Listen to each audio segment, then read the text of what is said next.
Covid ಬಂದ ನಂತರ ಈ ಹೃದಯಘಾತದ ಈ ಪ್ರಮಾಣ. ನಮಸ್ಕಾರ ಸ್ನೇಹಿತರೆ, ಕಳೆದ ಒಂದು ತಿಂಗಳಲ್ಲಿ ಕರ್ನಾಟಕದ ಹಾಸನ ಜಿಲ್ಲೆಯಲ್ಲಿ ಸುಮಾರು 17 ಯುವಕರು ಹೃದಯಾಘಾತದಿಂದ ತಮ್ಮ ಪ್ರಾಣವನ್ನು ಕಳೆದುಕೊಂಡಿರುತ್ತಾರೆ. ಹಾಸನ ಜಿಲ್ಲೆಯಲ್ಲಿ ಕಳೆದ 30 ದಿನದಲ್ಲಿ 17 ಯುವಕರು ಹೃದಯಾಘಾತದಿಂದ ಪ್ರಾಣವನ್ನು ಕಳೆದುಕೊಂಡಿರುವುದು ಸದ್ಯ ಸಾಕಷ್ಟು ಅನುಮಾನಗಳಿಗೆ ದಾರಿ ಮಾಡಿಕೊಟ್ಟಿದೆ.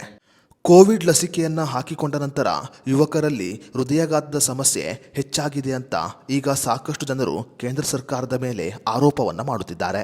ಸದ್ಯ ಯುವಕರಲ್ಲಿ ಹೆಚ್ಚಾಗುತ್ತಿರುವ ಹೃದಯ ರೋಗ ಸಮಸ್ಯೆಯ ಬಗ್ಗೆ ಮಾಧ್ಯಮದ ಮುಂದೆ ಮಾತನಾಡಿರುವ ಜಯದೇವ ಆಸ್ಪತ್ರೆಯ ಹೃದಯ ರೋಗ ತಜ್ಞರಾಗಿರುವ ಡಾಕ್ಟರ್ ಮಂಜುನಾಥ್ ಅವರು ಯುವಕರಲ್ಲಿ ಏಕೆ ಹೃದಯಾಘಾತ ಹೆಚ್ಚಾಗುತ್ತಿದೆ ಅನ್ನೋದಕ್ಕೆ ಸ್ಪಷ್ಟ ಕಾರಣವನ್ನು ಕೊಟ್ಟಿದ್ದಾರೆ.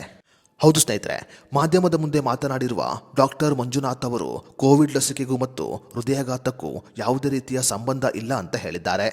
ದೇಶದಲ್ಲಿ ಕೊರೋನಾ ಸೋಂಕು ಕಾಣಿಸಿಕೊಂಡ ನಂತರ ಹೃದಯಾಘಾತದ ಸಮಸ್ಯೆ 2% ಹೆಚ್ಚಾಗಿದೆ. ಕೊರೋನಾ ಸೋಂಕು ಮಾನವನ ದೇಹದ ಹಲವು ಭಾಗಗಳಿಗೆ ಹಾನಿಯನ್ನು ಉಂಟು ಮಾಡಿದೆ.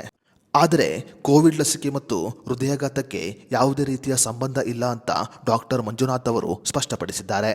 ಈಗಿನ ಕಾಲದ ಯುವಕರು ಹೆಚ್ಚು ಕೊಬ್ಬಿನಾಂಶವಿರುವ ಆಹಾರವನ್ನು ಸೇವನೆ ಮಾಡುತ್ತಿದ್ದಾರೆ.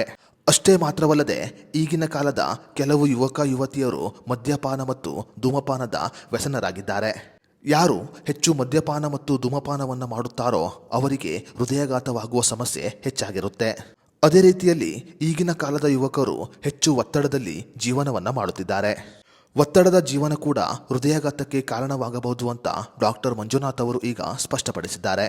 ನಿಯಮಿತವಾದ ನಡಿಗೆ, ಯೋಗ, ವ್ಯಾಯಾಮ ಮಾಡದೇ ಇರುವುದು ಕೂಡ ಹೃದಯಾಘಾತಕ್ಕೆ ಕಾರಣವಾಗಬಹುದು ಅಂತ ಡಾಕ್ಟರ್ ಮಂಜುನಾಥ್ ಅವರು ಈಗ ಯುವಕರಿಗೆ ಎಚ್ಚರಿಕೆಯನ್ನು ನೀಡಿದ್ದಾರೆ.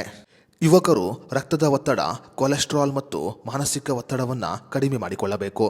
ಅದೇ ರೀತಿಯಲ್ಲಿ ಯುವಕರು ಆಗಾಗ ಆರೋಗ್ಯ ತಪಾಸಣೆಯನ್ನು ಕೂಡ ಮಾಡಿಕೊಳ್ಳಬೇಕು. ಜನರು ತಿನ್ನುವ ಆಹಾರದಿಂದ ಕೂಡ ಹೃದಯಕ್ಕೆ ಬಹಳ ಸಮಸ್ಯೆ ಆಗುತ್ತದೆ ಅಂತ ಈಗ ಡಾಕ್ಟರ್ ಮಂಜುನಾಥ್ ಅವರು ಮಾಧ್ಯಮದ ಮುಂದೆ ಹೃದಯಾಘಾತಕ್ಕೆ ಕಾರಣವನ್ನು ಬಿಚ್ಚಿಟ್ಟಿದ್ದಾರೆ.